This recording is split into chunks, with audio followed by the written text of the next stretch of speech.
Magandang umaga, ngayon ay Martes, Hunyo 4, 2019. Narito ang mga balita mula sa iba't ibang panig ng mundo. Ito ang Eagle News International Filipino Edition. Sa ulo ng ating mga balita. U.S. President Donald Trump at First Lady Melania Trump dumating sa United Kingdom para sa kanilang 3 araw na state visit.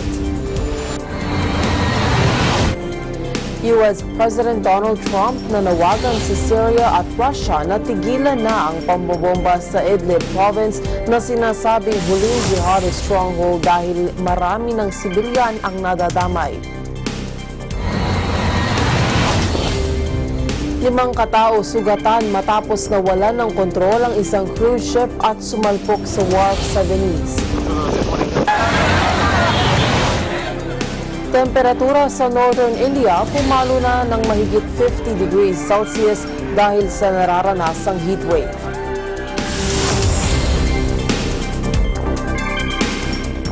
Ako po si Maricar Velasco, ang inyong magiging tagapagbalita.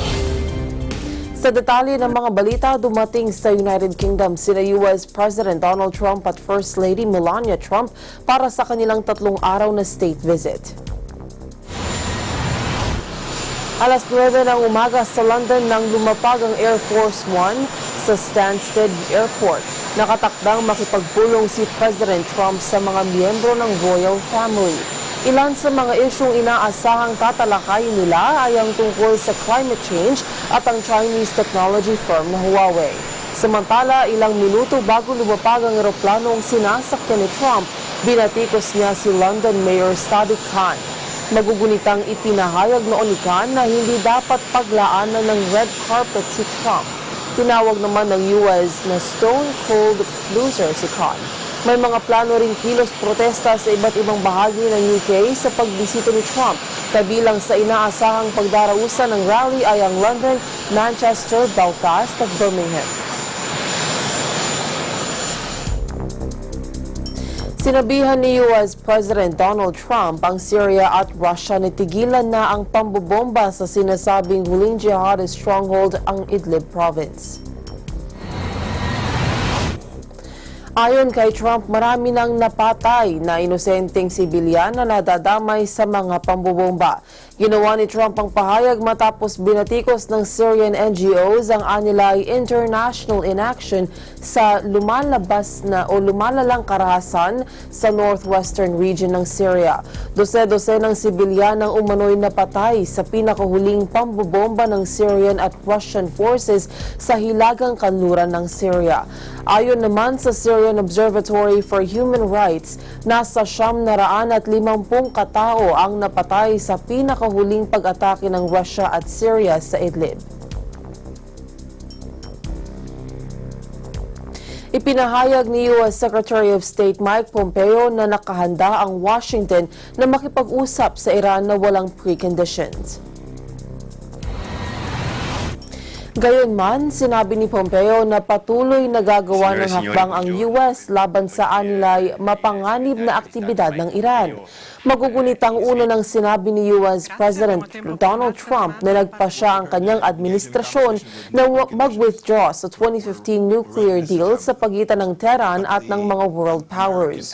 Noong nakaraang taon ay inilatag din ni Pompeo ang 12 draconian demands na kailangang matugunan ng Iran bago makabuo ng bagong kasunduan sa Estados Unidos.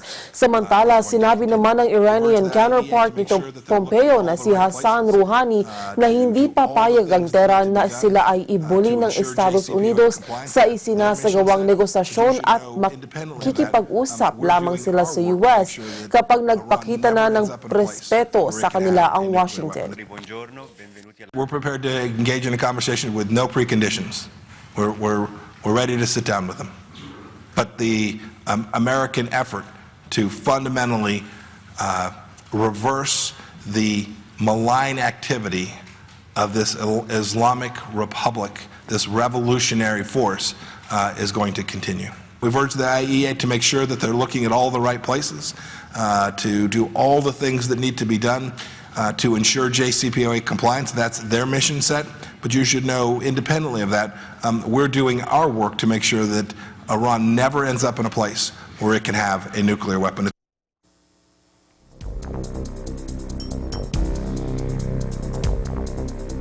Umapela si Catholic Cardinal George Pell sa korte laban sa kanyang conviction sa kasong sex attacks sa dalawang choir boys noong 1990s. Katwiran ni Pell, hindi makatwiran ang hatol sa kanya ng jurors dahil wala niyang naipakitang vital evidence at hindi niya siya hiningan ng magpasok ng pulis sa harap ng panel. Si Pell ang most senior figure sa simbahang katolika na nahatulan dahil sa child sexual offenses at hinatulan ng 6 na taong pagkakabilanggo. Siya ay napatunayang guilty ng 5 counts kasama na ang oral rape at pagmumolestya sa 13 anyos na lalaki sa St. Paul's Cathedral noong siya pa ang Archbishop ng Melbourne. Ang apela ni Pell sa Supreme Court ng Melbourne pangasiwaan ng 3 judges na sina Chief Justice of the Supreme Court of Victoria Justice Anne Ferguson, President of the Court of Appeals Justice Chris Maxwell at Justice Mark Weinberg.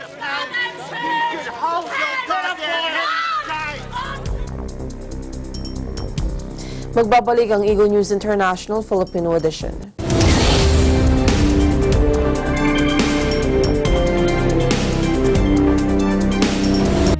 Mga isyung panlipunan.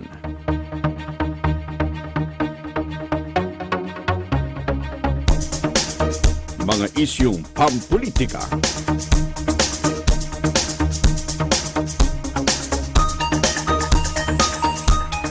Tatalakayin, lilinawin, kasama ang mga batikang komentarista, Congressman Dante Marcoleta at Jen Sobartiaga sa ganang mamamayan.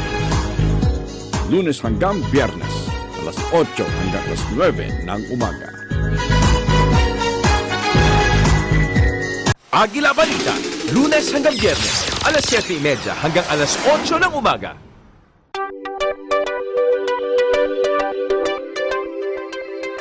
Para sa mga viewers namin sa Middle East at North Africa via OSN, hello sa inyong lahat dyan! Ako po si Alma Angeles at araw-araw tayong magkasama sa Eagle News International. Dito tayo sa Net25 at OSN, siguradong at home ka dito. Agila Balita, Lunes hanggang Biyernes, alas 12 ng tanghali hanggang alauna ng hapon. Sa pagbubukas ng ika-4 na season ng negosyo, asenso at iba pa, tila hindi lamang pinto ang nagbukas sa ating programa dahil malugod tayong pinatuloy sa bahay ng bago nating kasangga. Pinagkakatiwalaan sa pagninegosyo ang Department of Trade and Industry. Kaya naman papasalan natin ang buo Mimaropa para ipatingin, ipatikim, ipadama at iparinig ang iba't ibang kwento ng pag-asenso dahil sa pagninegosyo. Kaya naman, linggo-linggo, alas 5:30 ng hapon, manood, matuto, magnegosyo.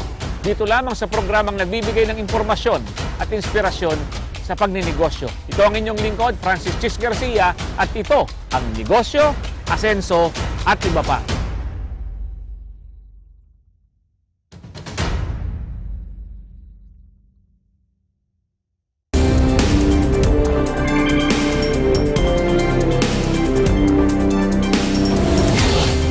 Binuwag ng Sudanese security forces ang isinasagawang pro-democracy protest sa labas ng military headquarters sa capital na Khartoum. Ayon sa mga testigo, gumamit ng live ammunition ng mga sundalo at mayroong mga naitalang fatalities. Magugunitang ang Sudan ay pinamamahalaan ngayon ng Transitional Military Council matapos mapatalsik sa pwesto si President Omar al-Bashir sa pamamagitan ng kudeta noong Abril. Hinihingi ng mga protesters na ibalik ang pamumuno sa civilian government. Sa kasagsagan ng rally kahapon, lumusob ang mga sundalo sa main protest site. 5 katao ang sinasabing napatay sa karahasan at ilang mga sibilyan pa ang nasugatan. Wala pang inilalabas dokumento dito ang Sudanese military. Nahihirapang makabangon ng mga residente ng Guatemala na naapektuhan ng pagsabog ng Fuego Volcano. 1 taon makalipas ang nasabing trahedya, hindi pa rin makarecover ang mga biktima lalo na ang mga nawalan ng mga mahal sa buhay. Que toda mi familia, mis hijos, se quedaron bajo tierra en estas grandes toneladas, enterrados con toda la casa de mi mamá. A mí me duele recordar todo esto, porque lo viví en carne propia. Nosotros necesitamos de que nos manden maquinaria para poder desenterrar nuestra familia, porque directamente yo sí estoy todavía aquí por mi hija, mi nieto, mis hermanas y mis sobrinos. Pero solo a llorar vino yo porque me dio tristeza ver todo terminado, mi familia. Venía Dios, me dijeron. Mi mujer, mi bebé, mis cuñados, todos quedan enterrados.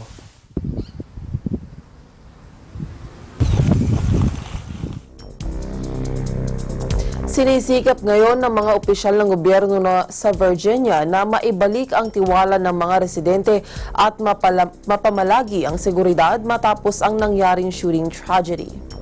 Kinilala ng mga otoridad ang gunman na si Dwayne Cataract, isang engineer at nagtatrabaho sa Public Utilities Department ng lungsod. Narito ang report ng ating ABC correspondent sa Virginia na si Virginia Sarah Nachman. This is Sarah Nachman reporting in Virginia Beach, Virginia. We just finished a press conference regarding the shooting that happened here Friday. Governor Northam visited local hospitals to speak with families and doctors, and he also thanked the doctors and the first responders for the great work that they did. So we were told today that the FBI has taken over the evidence, acquiring the evidence at the crime scenes. There are going to be 40 FBI agents working with Virginia Beach Police Forensics.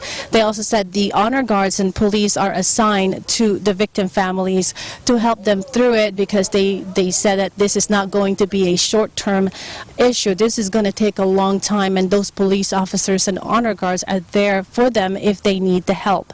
According to the ATF director, Sean Benedict, the special agent in charge, they uncovered two weapons.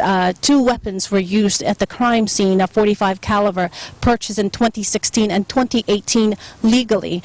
And they also said two other firearms were discovered at the suspect's residence. They are also both purchased legally. And we spoke with the mayor of Virginia Beach and also Congresswoman Elaine Loria, and this is what they had to say. I think this is a tragic loss for the whole city and for the community, and what is very tragic about this is 12 people who went to work. It was late on a Friday afternoon, and they thought that they would be coming home. Their families were waiting for them. This is the first weekend, full weekend of summer, and it was close to the end of the day, but now we know that they'll never make it home.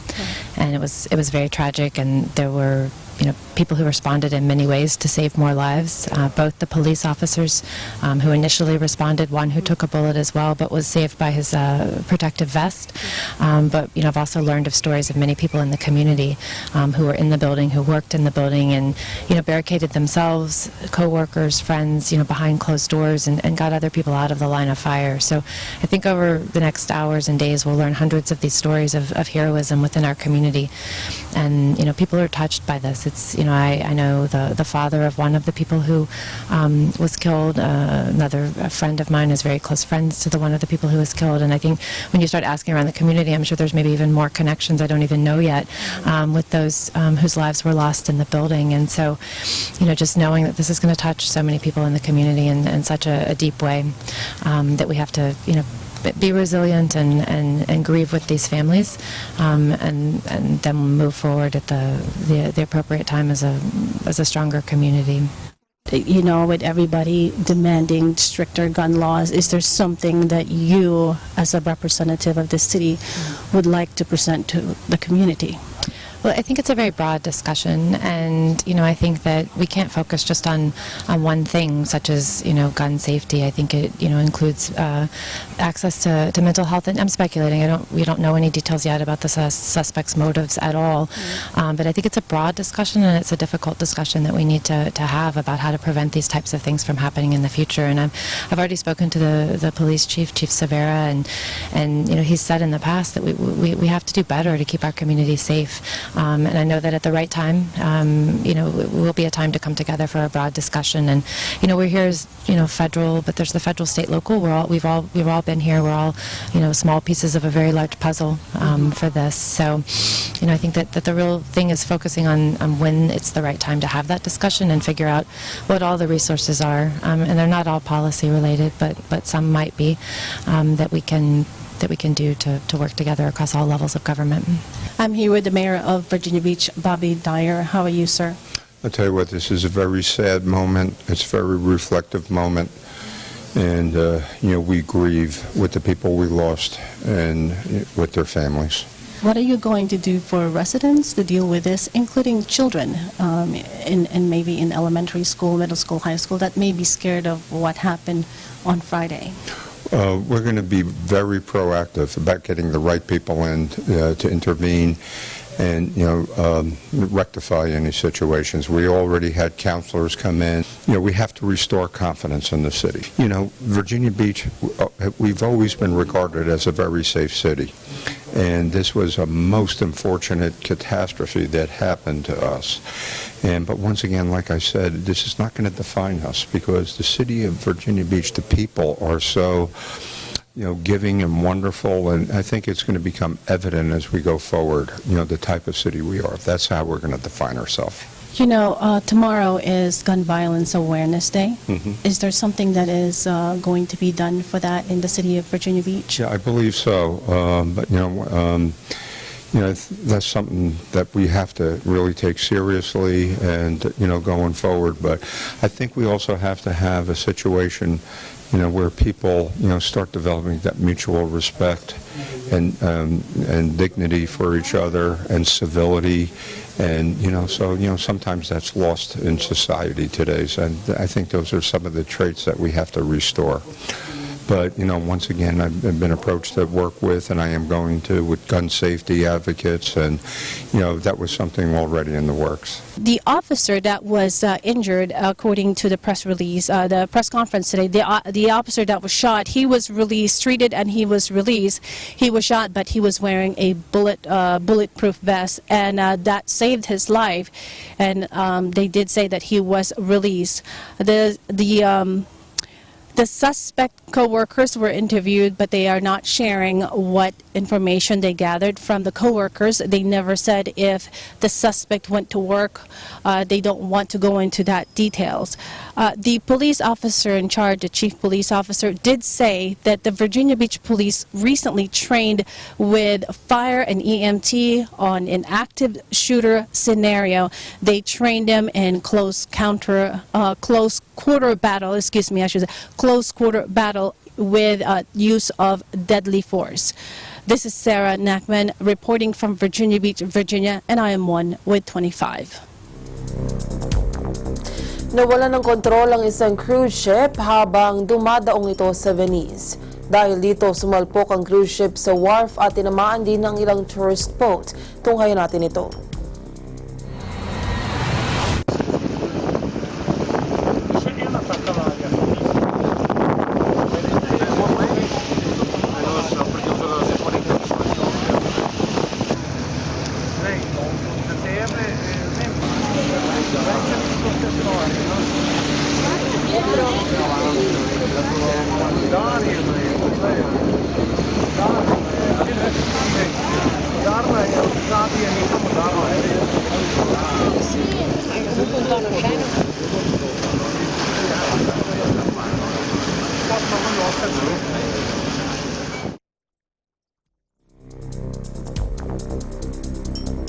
Ang iba pang mga balita sa aming pagbabalik.